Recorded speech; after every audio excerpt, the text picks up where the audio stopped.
And then when you're finished with your ritual, it gives you a sense of accomplishment. Hey, I've already won the day. I've already had my Right. first win of the day. I finished this.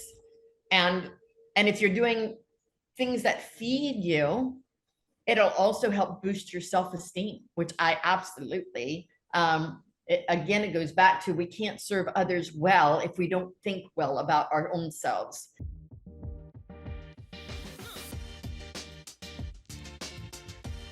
Hey, good morning. Welcome to the Loan Officer Growth Podcast, the podcast that helps loan officers grow their business, increase their success, and have more freedom. Today, we have Tammy Schneider, Queen of the Jungle, partner at the Mortgage Marketing Animals, mortgage coach, which she's an awesome coach, and a dear friend of mine. How are you doing, Tammy? I am awesome, Richard, and I so appreciate you inviting me to be one of your guests. I love doing podcasts, and I love being able to serve our community and these amazing loan officers and help them get what they deserve. Awesome, awesome, awesome. Well, why don't you tell us just a little bit about yourself, how you got started? Well, gosh, I've been in the industry since 2006. Carl and I were personal friends, and he came to me one day and said, I've got a great idea for a company. Well, first he came and said, hey, I think you'd make a great loan officer. Why don't you come work for me? So I went to work for him in his mortgage company. And shortly after that, he's like, hey, I've got a great idea of opening up a coaching company, and I need your help with it. And so we just developed it and started off, and the rest, as they say, is history. So he and I have been partners since 2006. That's awesome. Yeah, you help a lot of people. Thank you. Yes, it's been an exciting journey, full of lots of surprises and ups and downs, just like everyone else. So, but it's been an amazing ride, and I've learned so much, and I love to teach to others what I've learned in my journey and help them along the way. Right. So cool. Well, tell us, what do you love the most about what you do? I love seeing people get results. I love that light bulb moment when you can see that something's clicked with someone and life changes for them. I've had several clients that went from barely making it to thriving and Nice. made a difference in their personal life themselves, but it's also made a difference in the life of their families and their children and their spouses, in their friendships, etc., in their health, because they have more time to devote to getting healthier. So I just love seeing the change that comes about when people have a crystal clear vision of what they want to accomplish and then a plan to help them get there. Love it. Love it. Yeah, that is so cool.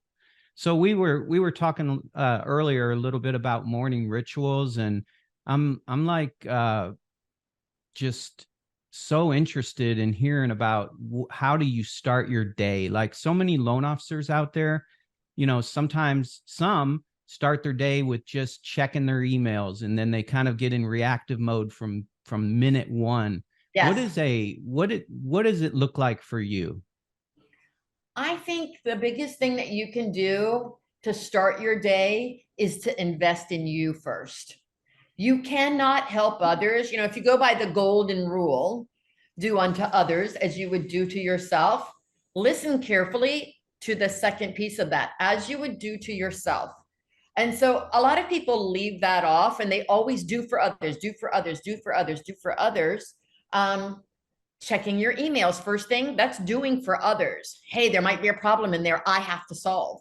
Right. And so for me, if you aren't taking care of you first, you have nothing left in your cup to give.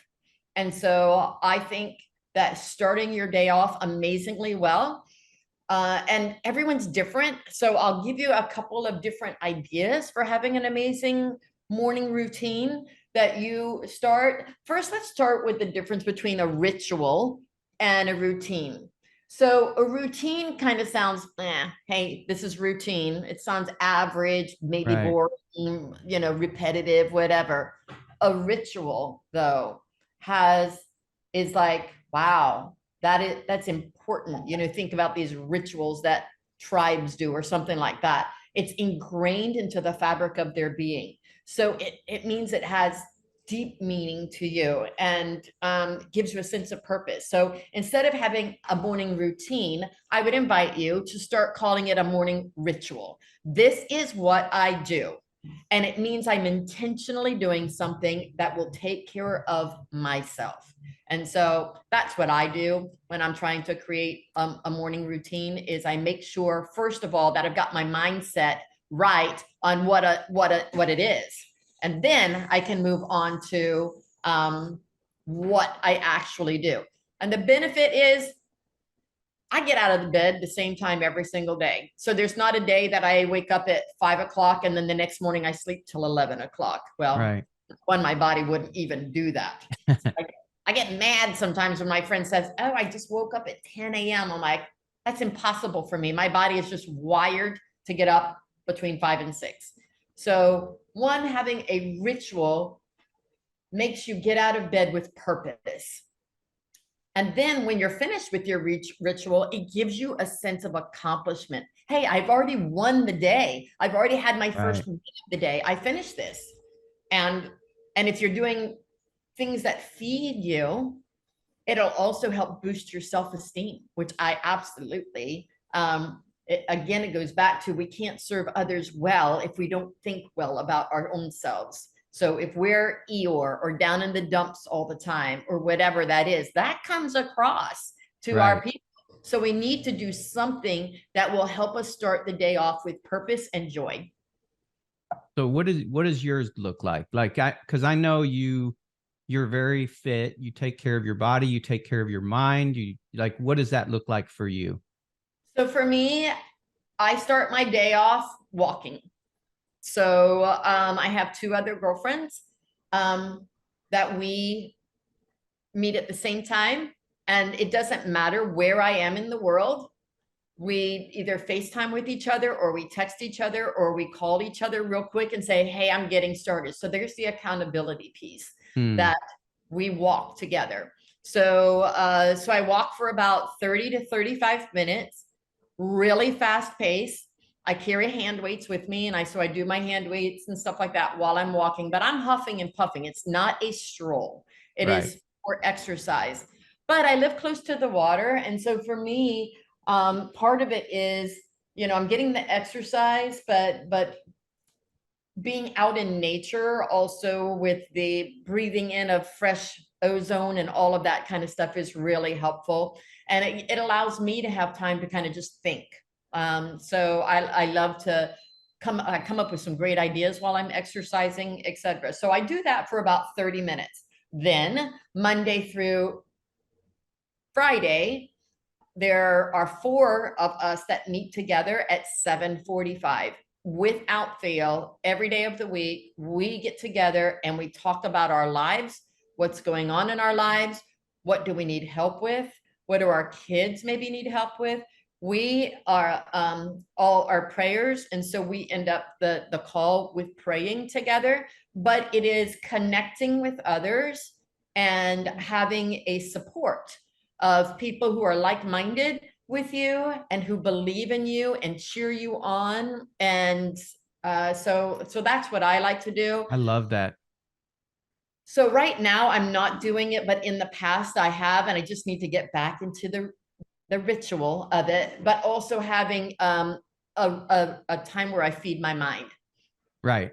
So reading, listening to a podcast. I guess I'm kind of doing that a little bit because I've been doing a lot for our work lately, rewriting classes and rewriting podcasts, and I'm having to do a lot of writing. I've just finished my book, and so I guess I am kind of feeding myself that way, but it's not intentional where I sat down and said, hey, I want to learn on this subject or I want to do this, but I do like to take time to feed my mind and keep it active. So those are some of the things that I do when I'm looking to incorporate that. So if you want to, I think the big thing that you have to ask yourself is, am I making time for me? And realizing it's not selfish when you do. Right. So I think a lot of people have an issue or a problem with taking time for themselves because they believe it's selfish. I don't want to, oh, I've got 4 kids. I need to spend all my time with them. If I take me time, that's being selfish. No, it's not. We have to have that time. I call it recharging or rejuvenating my batteries, just like a car, just like a flashlight, just like anything that has a battery that it runs on. You've got to keep that optimized. And at some point, sometimes you have to replace those batteries. So for me, it's like a car, anything doesn't run if the batteries are low on juice. So we have to keep our own juice tank full so that we can give and give well. To me, I'm not looking to get through this life coasting or sliding by. I want to get through this life leaving a mark in this world, having joy while I do it, and being able to be an example for others and a help for others. I love helping other people accomplish things. And so that's part of what I do. I mean, I think being grateful is another great thing to be adding into our rituals, is having that moment in time where we are. And we do that on that phone call that we have together. What are we thankful for? What has happened in our lives? What are we grateful for, etc. So it's hard to be mad when you're grateful. Right. It's impossible, I think, right? Exactly. And so no matter what the circumstance, I think we can find things to be thankful and grateful for. I mean, I don't think it's not a secret, but I 11 years ago, I had cancer. And so, I could either let it defeat me, or I could find a way to find joy and find the positive side of that. And so that's what I've ended up having to do in a lot of circumstances of life, is how do I find joy and say thank you for what I have, not gripe and moan for what I don't have. I love that because, normally like part of my morning ritual is there's an app called the 5 Minute Journal, and every morning you write down 3 things that you're grateful for, and then you write down 3 things that goals for the day. But I love how you guys share it with each other. That is very different. I like that a lot. Yeah. And it's a little different every single day. And sometimes you can be grateful for the same things over and over again. There's certainly nothing wrong with that, but it gives you a moment to really think about it. So instead, I like to say I run my life, not the other way around. Sometimes it runs us, And so if we don't take moments where we say, I'm running my life, I'm making time for this, I'm planning that, by the end of the day, if we don't do that, we are worn out because we're living in reactive mode for the whole day. Yeah. And so for me, being able to plan part of my day, and that's part of a ritual as well, is after I finish everything, it's like, okay, what do I need to accomplish today? So then being able to say, hey, these are the top, and guys, don't try and pick 90,000 things you got to get done today. What are your top 3? What do I have to get done today? And then plan it. I'm going to do this one at 10 a.m. I'm going to do this one at 1, and I'm going to do this one at 4. That's the way you get it done. Otherwise, we say, oh, this is so important, I got to get it done. And then the end of the day comes and it's like, crap, I didn't get it done. No, you've got to put it into your calendar. So for me, that's part of the ritual, is being able to plan my day. Yeah, I love that. When do you check your email? I'm really bad at email. So I check it after I've finished all those things. And so I get my morning stuff out of the way. For me, 9 times out of 10, and I would say this would be true in most loan officers' lives, the only news inside an email is bad news. Yep. It's griping, complaining, or paperwork that like drives me crazy. So it's rare that I get an email that says you're the bomb. It's rare that I get an email that says, hey, the only reason I'm emailing you today is to tell you how great you are. Those are once every 10 years, I get something like that. The rest of the time, it's like, hey, you did this wrong. Hey, I need that. Hey, I need that yesterday. Hey, can you do this for me? And, just demands, demands, demands. And so I don't want to start my day off with demands on me. I want to start my day off with positivity. And I can't do that if I've been in my email. And Right. so and I teach that to my clients as well. Hey, don't look at that stuff, because now you're going to start your day in a sour note. And even if you try and get yourself back on track again, that little seed's been planted back here, and it's just going to be pecking at you, pecking at you, pecking at you. So for me, I like to do all of that stuff after I've had my moment of joy, my moment of thankfulness, my moment of exercise, my moment of visiting with my besties in the whole wide world, and getting myself grounded and centered and ready for the day. Another thing that I do every single day is the moment I get up, right before my walk, I have a big glass of water. So overnight, we get dehydrated. I used to keep a glass of water by the bed, and in the middle of the night, I'd wake up and drink, a big old glass of water. But then I ended up, as you get to be our age, Richard, you got to get up a couple times a night. So I stopped drinking water late into the evening. So, I try and quit drinking stuff around 7 p.m.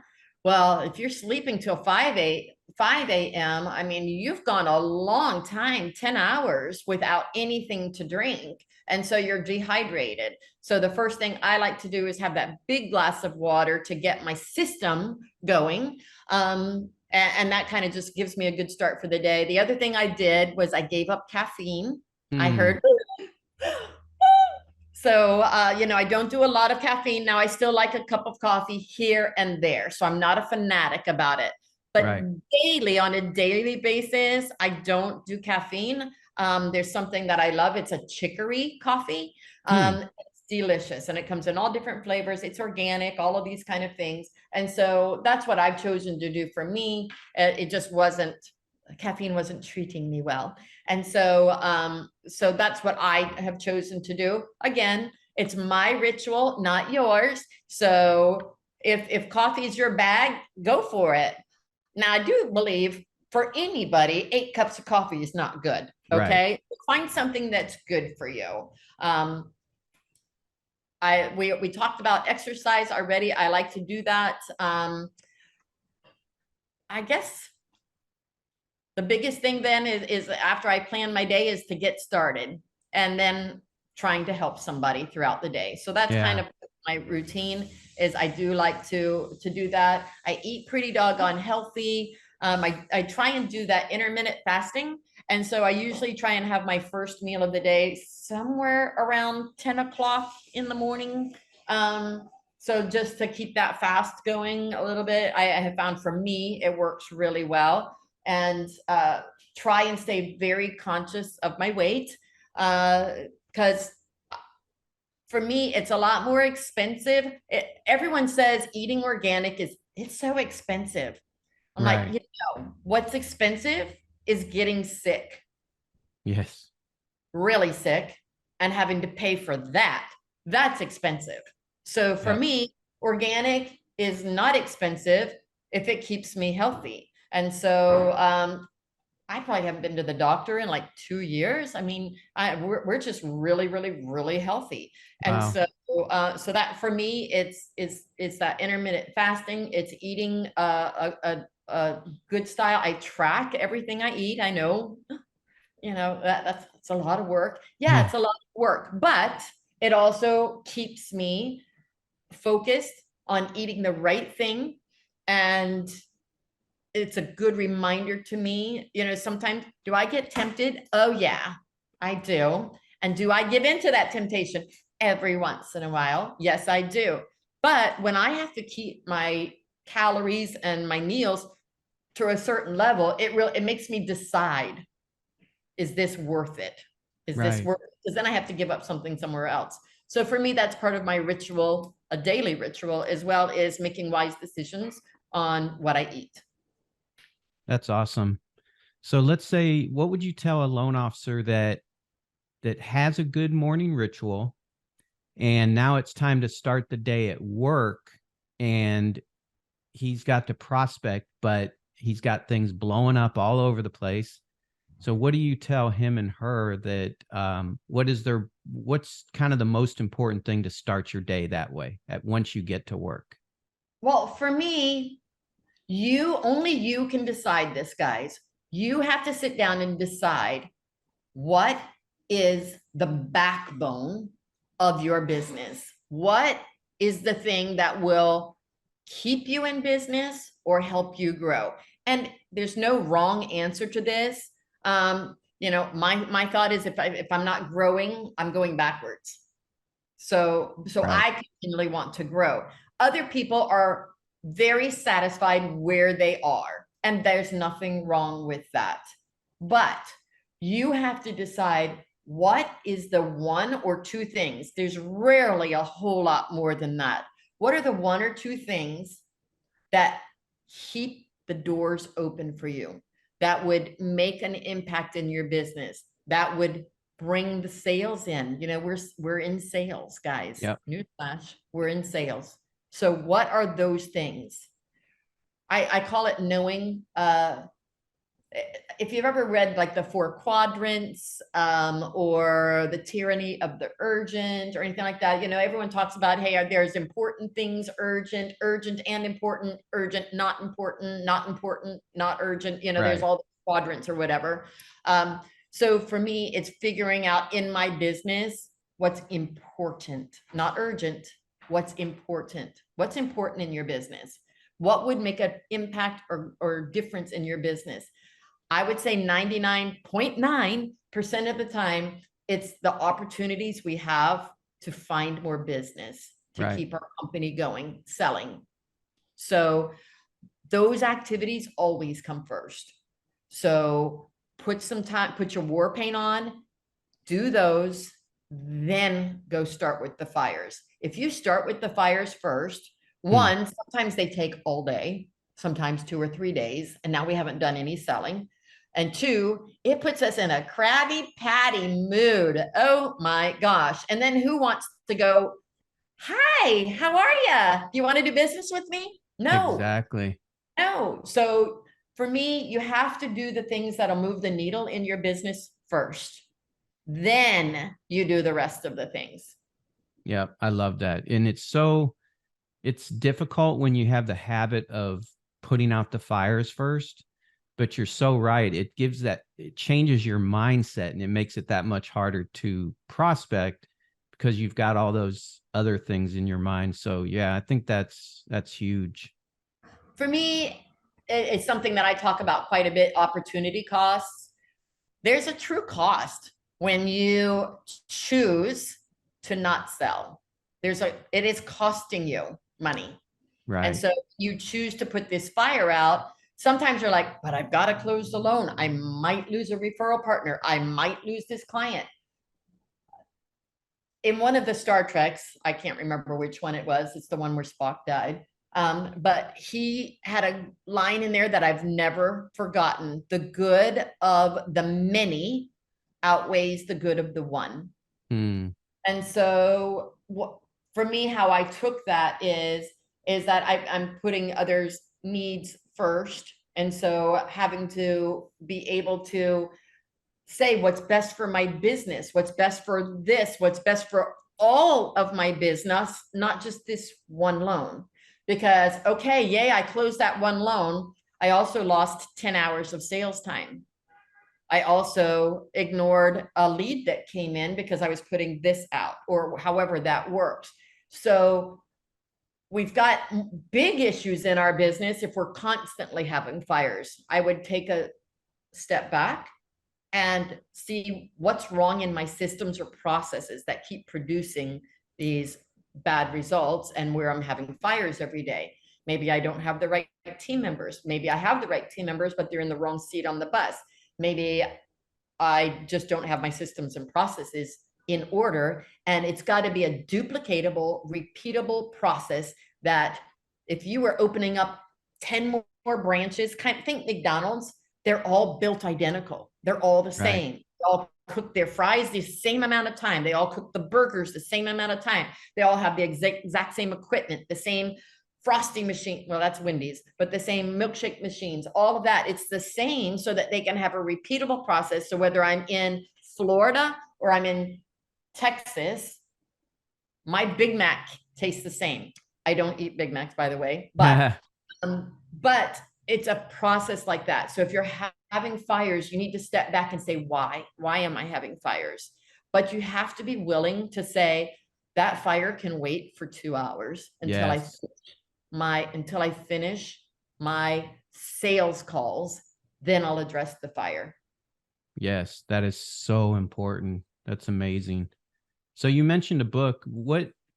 Share a book you've read that's had the biggest influence on your success journey. Gosh, I've got a couple that I really, really, really like a lot. So the E-Myth was great. I love that one. That one really taught me a lot about how to structure your business. In fact, I'm doing a class on it. Oh, So nice. yeah, if we've got some members here, go into our website and you'll be able to download the class and watch that. But, that was a big one for me, is how do you structure your business? Most people grow it as they go. They're like, oh, and then, oh, now I got to change. Now I got to change. Now I got to change. Now I got to change. Now I got to change. Where in the E-Myth, he's like, hey, let's start with the end in mind. What do I need to have? And he built out the business, and then he went backwards and said, what do I need to do to get here? And so I love that book. Another one I really liked a lot was called The Kaizen Way. And so it talks about taking baby steps. It's a journey that we're on, guys. We're not trying to run a marathon in 1 hour. It takes a hot minute to run a marathon. And if you've never trained for one, you're not going to do it the first day you try it. So it's a journey of 10,000 steps, starts with the first step. And so it's just, as long as I'm doing a little bit better every day, I'm taking one step forward every day, I'm good. So I really like that one quite a bit. I'm a huge Joel Osteen fan. So anything I read by his, this is something that we do with our little group every day, but we read, he's got a book called I Declare.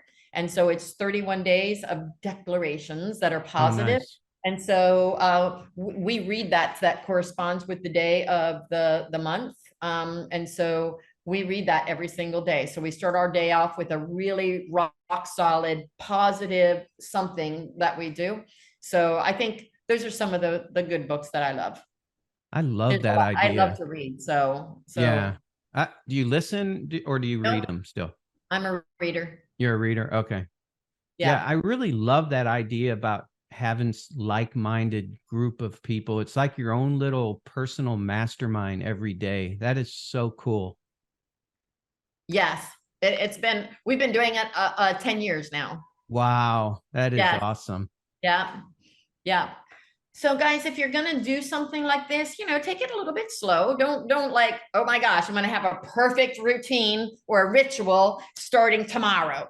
So write down a few things that are important to you. What do you want to do? And I would say, maybe do it for 30 days or thereabouts, and then add else to it. So maybe you want to just start with getting up at the same time every day and having that big glass of water. Hey, if you do that, good. And then you can add in the exercise, and then you can add in, reading something or whatever. But whatever you do, make it consistent at the same time every single day. So your body, your mind, your spirit, everything can depend. It teaches your body it can depend on you. Yeah, I love that. Take baby steps, because trying to change everything at once it's too much. Yeah. That is why most New Year's resolutions fail. Right. Is because the goal was so humongous. Number one, the goal was really big. The time frame was really short. Right. Hey, starting January 1st, I'm going to exercise 7 days a week. And I've never exercised before. You might be able to do it for a week. And then most resolutions are done by February 1st. Yeah, that's crazy. Yes. So for me, it's like, hey, my goal, if I wanted to exercise, let's say 5 days a week, which I'm doing, hey, I start in January, I'm going to exercise 2 days a week or 3 days a week in the very first quarter and get that down so that I know I can depend on me. I don't name the days out. I just say, I'm going to work out 3 days a week. And then the next quarter, I would add another day. Now I'm going to work out 4 days a week. Love it. Now, the next quarter, now I'm going to add 5. So my body's learning that it can depend upon me, and I'm starting to really enjoy it. And you start seeing the benefits and the rewards of it. And that inspires you to keep doing that. So keep your ritual when you get it going. Just pick a couple things. Don't say, hey, I'm going to do everything that Tammy's doing perfectly right from the get-go. No. Plan out a couple things. What's important to you? What are you looking to accomplish? And start there. Yeah, I love that. Yeah, look for like-hearted and like-minded people too, right? Yes. Yeah. I 100% believe in accountability. That's why I'm a coach. Yep. But I think that we need to be held accountable to others for our actions. So, I have it at work. I have people that I'm accountable for. In my private personal life, I have people that I'm accountable to. And so, it's hard. It's easy to lie to ourselves. Yeah. It's hard when you've got a group of peers looking at you and said, hey, you gave me your word you would do this. Yeah. And so, yeah, so those are my words for advice for getting a ritual started. One is realizing the benefit. There's so many benefits to it, guys. There's no downside at all. So even if you are a late riser, that's okay. This is Burger King, baby. Have it your way. Make your own ritual. I just encourage you to make it like a standing ritual that you do at the same time, you do it the same way, you do it every single day. Your body, your mind, everything about this will appreciate that you're giving it a gift, and you're giving it the gift of health and mental health and intellectual health, all of those kind of things. And so that's what I got for you today, Richard. Love it. Yeah, time has flown. And I was going to ask you, what words of encouragement do you have for loan officers right now? And you already answered it. Is there anything else before we go? No, I think that, I think we get to choose. That is, and I have it in my my house. I have a huge sign that I keep all the time up, and it says on the sign, choose happy. So we get to choose, guys. We get to choose whether we're mad. We get to choose whether we're sad. We get to choose whether we're happy, whether we're joyful or upbeat or grateful. So we get to choose how we go through life. So there's no getting around bad stuff happening. It's gonna happen, some worse than others. And so, but we get to choose how we go through those things. And so even in this trying time in our industry, we get to choose how we go through it. Are we going to put our war paint on and work a little bit harder, make a few extra calls, have a few extra meetings, stay a little bit late? Or are we going to say, oh man, the market sucks right now. I guess I'm going to go to work at Walmart. I mean, we've got total opposite ends of the spectrum of people. I have a couple of my clients who are having their best months ever in this trying market because they were willing to do what it takes, and they've got a positive mindset and attitude about it. And so I think that's the biggest gift you could give to yourself is, how do I stay positive? How do I keep moving forward and come out on top at the end? Awesome. Well, that's the podcast. That is awesome. I appreciate you, Tammy. Absolutely. Thanks for having me, Richard. I appreciate being able to share with what helps me win the day. Thank you so much. Absolutely. Well, that was awesome. That was a great interview. Really enjoyed that. Just wanted to say, if you're a loan officer and you're looking for ways to scale your business and free up more time to grow, check out Remote Assistant Scout. Go there and leave your information, and we will call up and set you up with a strategy call. Remote Assistant Scout, when hiring a virtual assistant, that is the place to go. So thank you so much. Bye-bye.